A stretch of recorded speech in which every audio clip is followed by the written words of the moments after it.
Hello class 11th students. This is class 11th physics lecture 8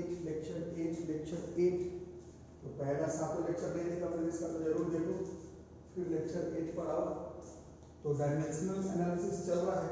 dimensional analysis में आज का topic है conversion of units. आज का टॉपिक है कन्वर्जन ऑफ यूनिट्स। आज का टॉपिक है बॉस कन्वर्जन ऑफ यूनिट्स। ठीक है, यूनिट कन्वर्जन। तो कुछ ऐसा देखो, फिजिकल क्वांटिटी x है, कोई भी फिजिकल क्वांटिटी x है, कोई भी फिजिकल क्वांटिटी x है, उसको हम लोग n into u के फॉर्म में लिखते हैं। n जैसे उसका न्यूमेरिकल वैल्यू है और u उसका यूनिट है। जैसे फोर्स लिखते हो तो 20 न्यूटन, तो 20 क्या हो गया उसका n, और u क्या हो गया उसका यूनिट। 40 जूल, तो 40 क्या हो गया n, और जूल क्या हो गया उसका यूनिट।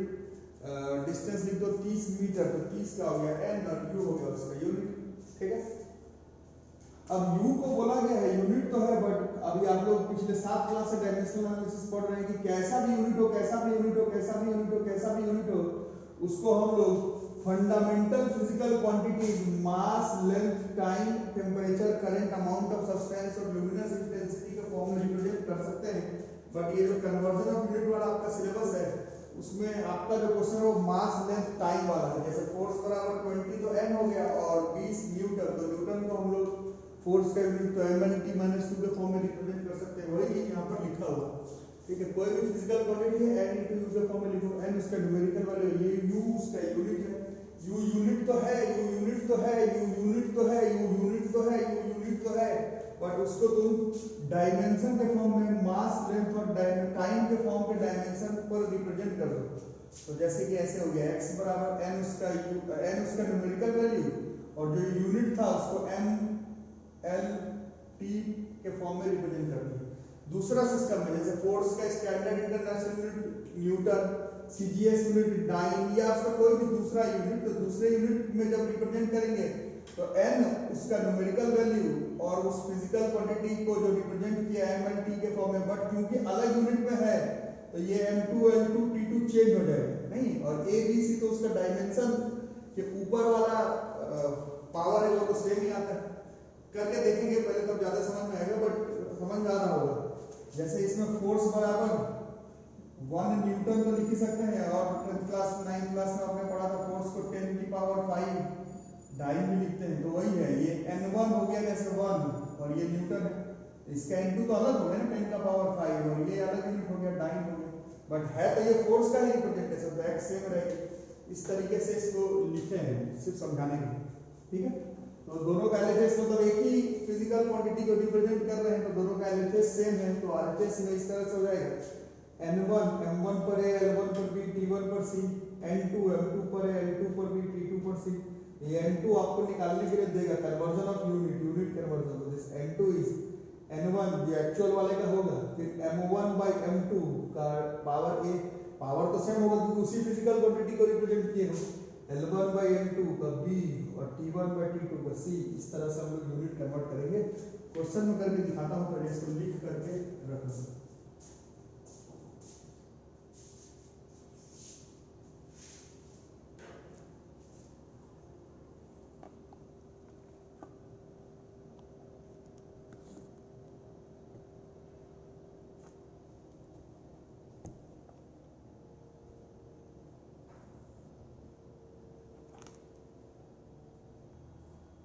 जैसे एग्जांपल के फॉर्म में देखो बच्चों किस तरह से करना है। क्वेश्चन है कन्वर्ट 10 जूल, तो जूल है जूल इनटू अर्ज यूजिंग डायमेंशनल एनालिसिस। अब थोड़ा बहुत तो आइडिया होना चाहिए ना, अगर आइडिया नहीं है तो गड़बड़ हो जाएगा। आइडिया इतना सा है कि ये मालूम होना चाहिए कि जूल किसका यूनिट है, तो जूल वर्क का डायमेंशन है, ये मालूम होना चाहिए। स्टैंडर्ड इंटरनेशनल यूनिट है, इंटरनेशनल MKS सिस्टम पर होता है, मीटर, किलोग्राम, सेकंड। अब अर्ज में कन्वर्ट करना है, तो अगर मालूम ही नहीं है कि अर्ज कौन सा यूनिट है तो मालूम होना चाहिए ना, अर्ज सीजीएस यूनिट है, सेंटीमीटर ग्राम सेकंड, छोटा यूनिट है। ये नहीं मालूम होगा तो ये कॉन्सेप्ट काम नहीं करेगा। तो खैर क्वेश्चन 10 जूल को अर्ज में कन्वर्ट करना है, डायमेंशनल एनालिसिस का इस्तेमाल करते हैं। तो सबसे पहले तो पहचान लिए जूल वर्क का है, तो वर्क का पहले डायमेंशन लिख लिए। पहले आप लोग पढ़ चुके हैं, जिस m पे पावर 1, l पे पावर 2, t पर पावर -2, n1 10 है, 10 है, 10 है, 10 है, 10 है, 10 है। N2 कितना अर्ज है, कितना अर्ज है, कितना अर्ज है, कितना अर्ज है, आपको पता लगाना है, मालूम है।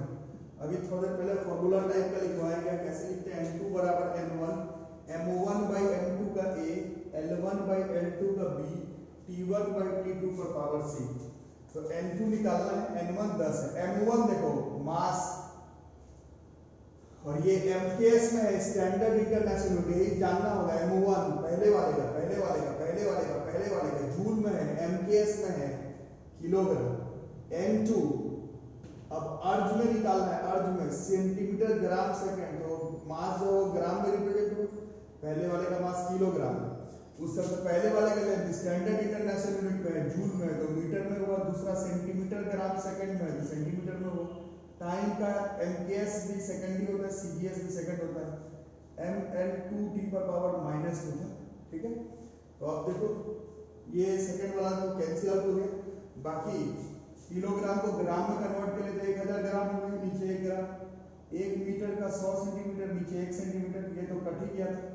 अब इस ग्राम से ग्राम कट गया, ये सेंटीमीटर से सेंटीमीटर कट गया, तो ये हो जाए 10, ये हो जाए 10 का पावर 3, ये हो जाए 10 का पावर 2 पे पावर 2, तो 10 का पावर 4, तो एक्सपोनेंट के रूल के हिसाब से 10 का पावर 8, तो ये था 10 जूल, मतलब N1 U1 बराबर इसका हो गया N2 U2, तो इसका यूनिट जूल था MKS में, इसका यूनिट अर्ज है CGS में। इस तरह से हमने 10 जूल को 10 का पावर 8 अर्ज में कन्वर्ट कर दिया डायमेंशनल एनालिसिस का यूज करते हुए। इस तरह से हम लोग यूनिट कन्वर्जन करते हैं, और बहुत इंपॉर्टेंट टॉपिक है। पहले भी बताया गया कि फिजिक्स एक्चुअल में तो मोशन चैप्टर से शुरू होगा, बट मोशन से पहले अगर आप लोग का ये सब क्लियर नहीं रहा तो फिर कोई लाभ नहीं होगा, ठीक है। अच्छा, कुछ लोग वीडियो ठीक से देखते भी नहीं है, कुछ लोग बता रहे थे कि पहला चैप्टर फिजिकल वर्ल्ड है। क्लियर कट पहले लेक्चर में बताया गया है कि हम लोग HC वर्मा का सिलेबस फॉलो कर रहे हैं। HC वर्मा में पहला चैप्टर डायमेंशनल एनालिसिस है, आपके सिलेबस का पहला चैप्टर डायमेंशनल एनालिसिस है। आप लोग डायमेंशनल एनालिसिस ही पढ़ेंगे पहले, अगर मेरे ट्यूशन से जुड़े हुए हैं तो। अगर नहीं इधर उधर भी वीडियो देखते हैं तो आपकी मर्जी है, बट जो मेरे साथ जुड़े हुए हैं आपको HC वर्मा से ही अपना सिलेबस मैनेज करना है, और यही पहला चैप्टर ट्यूशन में चलेगा, डायमेंशनल एनालिसिस। अब तो खत्म होने को है। नेक्स्ट क्वेश्चन करते हैं। तो नेक्स्ट क्वेश्चन में कुछ ऐसा है, ये convert 10 Newton Newton Newton Newton Newton Newton force का स्टैंडर्ड इंटरनेशनल यूनिट है, ऐसा यूनिट है, ऐसा यूनिट हमेशा MKS सिस्टम पर रखा है, और डाइन में कन्वर्ट करना है। डाइन यही फोर्स का छोटा यूनिट है, CGS सिस्टम, CGS पे है, डायमेंशनल एनालिसिस का यूज करते हैं। तो सबसे पहले तो पहचान करना पड़ेगा न्यूटन फोर्स का है, तो इसका डायमेंशन इज m पे पावर 1, L पे पावर 1, T पर पावर -2, है ना। इसका N1 है 10, N2 निकालना है, और सीधा इसका इस्तेमाल कर सकते हैं N2 N1 M1 by M2 पर A, L1 by L2 और B, T1 और T2 और C, N2 equal to N1 का 10 दिया हुआ, M1 M1 M1 M1 M1 M1 M1 M1 M1 Newton वाला, मतलब ऐसा यूनिट वाला, ऐसा यूनिट में मास इज किलोग्राम, ये CGS यूनिट वाला है, ग्राम, पावर A तो मालूम है 1 है ना, L1 metre, L2 centimetre, power B हम लोग को मालूम है 1 है, T1 सेकेंड, ये भी सेकेंड पावर -2, ये ऐसे कट गया। इस N2 इसका 10 किलोग्राम का 1000 ग्राम मीटर सेंटीमीटर, ये 1 1 नहीं लिख के kilogram gram metre second centimetre ऐसे लिख सकते हो, है ना। इससे ये कट जाता है, इससे ये कट जाता है। इस N2 इक्वल टू कितना हो गया, ये 10 की पावर 3, 10 की पावर 2, दिस इज 10 की पावर 6, therefore 10 न्यूटन, 10 का पावर 6 9, ये इसका N1 U1, ये इसका N2 U2, answer is 10 Newton, 10 का power 6 9।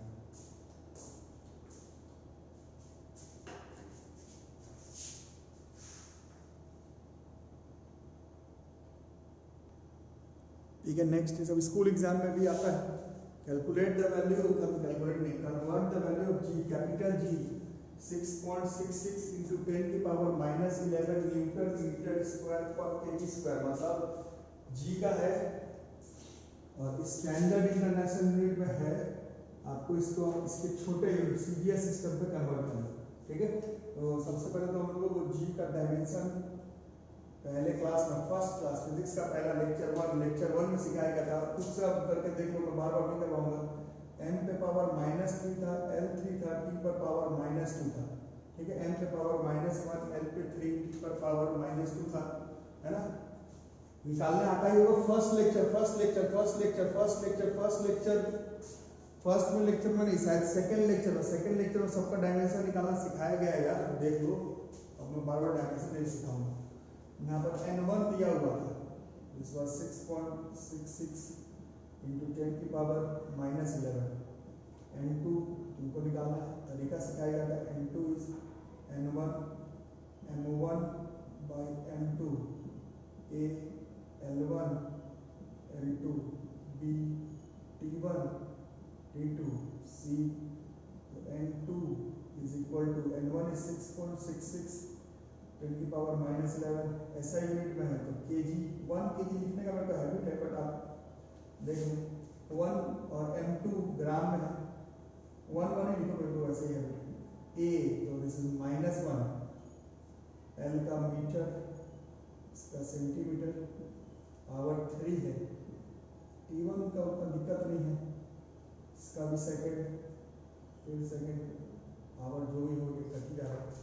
So this is n2 is equal to 6.66 into 10 की power -11, this is 1000 gram by 1 gram, power -1, 100 centimetre, power 3। n2 is equal to 6.66 10 की power -11 और 1/1000 हो गया, मतलब 10 की पावर माइनस हो गया ना, 3 पर पावर -1 और ये 2 पे पावर 3 तो 10 का पावर 6 हो गया। दिस n2 इज 6.66 into 10 की पावर -8, n2 इज इतना। तो therefore क्या लिख सकते हैं, 6.66 into 10 की पावर -11, ये Newton metre square per kg square, तो इधर से हो जाएगा 6.66 10 की पावर -8, छोटा यूनिट है न्यूटन का डाइन, मीटर स्क्वायर का सेंटीमीटर स्क्वायर पर gram square, so this is n1 into u1, this is n2 into u2, this is 6.66 into 10 की पावर -8।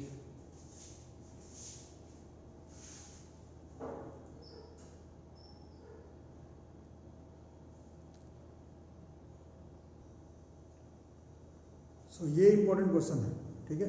अब हर क्लास में बच्चों उतना जो लोग अच्छे से नहीं पढ़ते उन्होंने पिछला क्लास प्रिंसिपल ऑफ होमोजेनिटी बहुत आसान है, but one who are preparing for J mains advance NEET का एग्जाम वही बता सकेगा कि क्लास में बताया गया था कि एक्सपोनेंशियल का पावर डायमेंशन लेस होता है ना।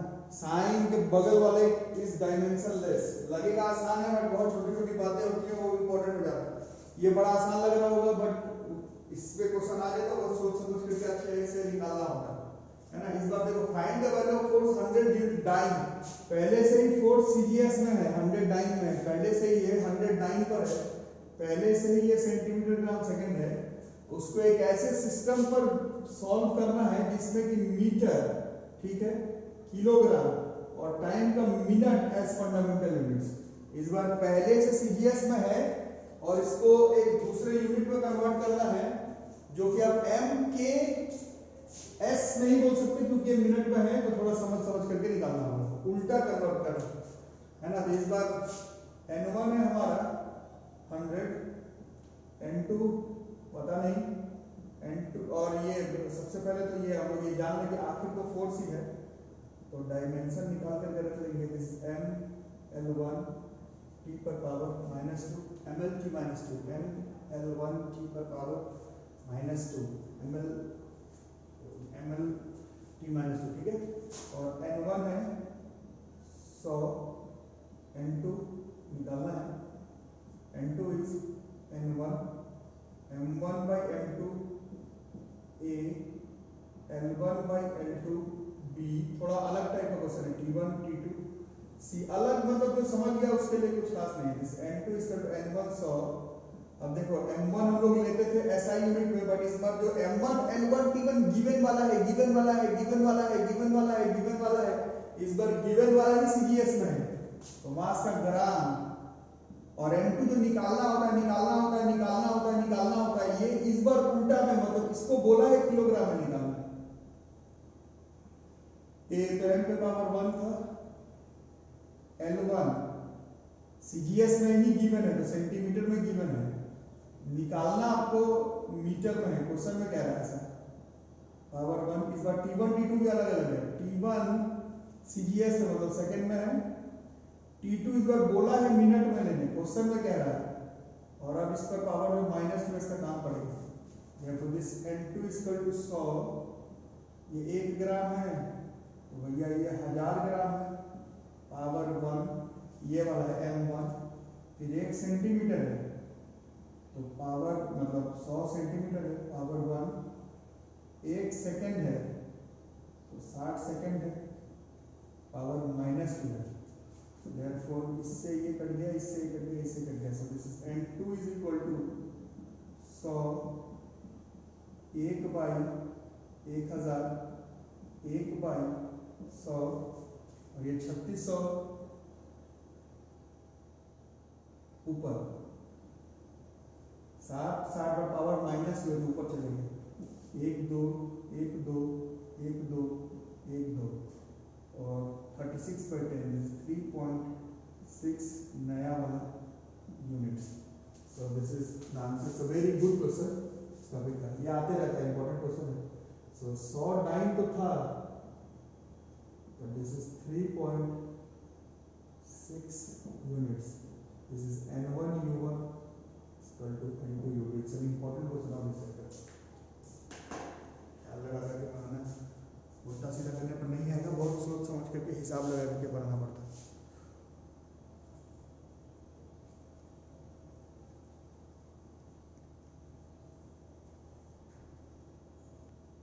तो नेक्स्ट क्वेश्चन देखो, एच वर्मा का ये एग्जांपल है, इसमें दिया हुआ Young's modulus of steel is 19 × 10 की power 10 newton per metre square, express it in dyne per centimetre square.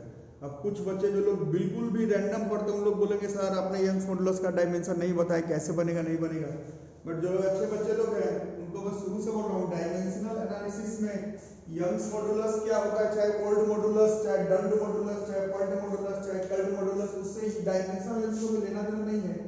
Newton per metre square है, मतलब प्रेशर का डायमेंशन है, pressure force by area, this is MLT minus 2 by L2, this was ML minus 1 T पर power -2। Young's modulus क्या होता है नहीं होता उससे हम लोग कोई मतलब ही नहीं है, क्वेश्चन डायमेंशनल एनालिसिस का है, ML minus 1 T पर पावर -2 मतलब प्रेशर का जो डायमेंशन है हम लोग उसी से इस क्वेश्चन को अप्रोच करेंगे, ठीक है।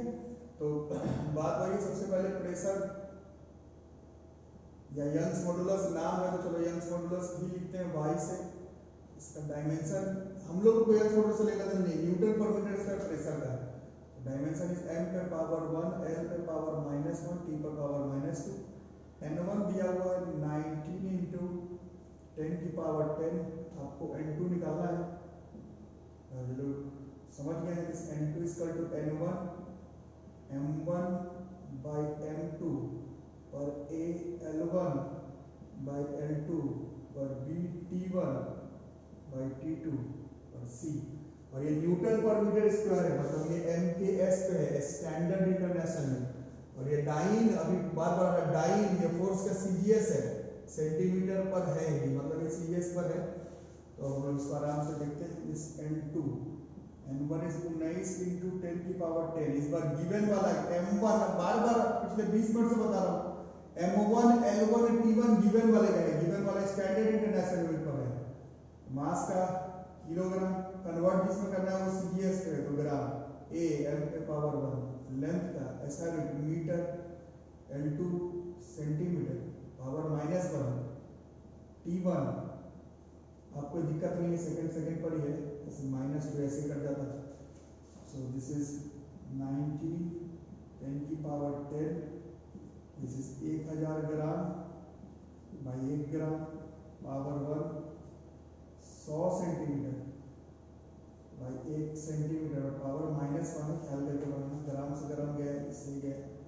दिस N2 इज 19 इंटू 10 की पावर 10 इंटू 10 की पावर 3 इंटू 10 का पावर 2 है और पावर -1 मतलब -2 हो गया, तो कितना हो गया ये 13 11 हो ना, 10 की 4 देगा। N2 इक्वल टू 19 इंटू 10 की पावर 11, ठीक है। सो